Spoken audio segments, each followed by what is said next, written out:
Whether they met, I can't be telling the media. No. See, who has to meet will meet.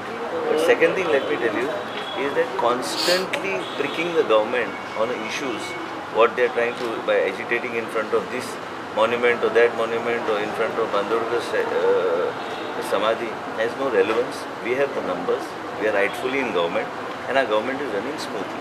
There is no issue whatsoever. We will take it and complete 5 years totally. Now what happened, there is a new Josh in the young blood that has come. So that Josh is there for a few days, let it be. So ultimately the answer was given by yesterday's booth workers that we are all united. Let Congress have a meeting on that level, let's see how many people come. Who will bring the people for the Congress party? They have to secure themselves.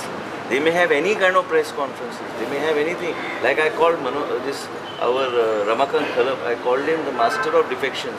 Defections started from him.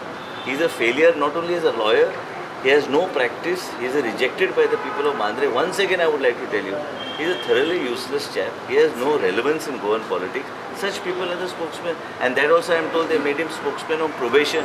So they may not be having faith in himself. So what should we do?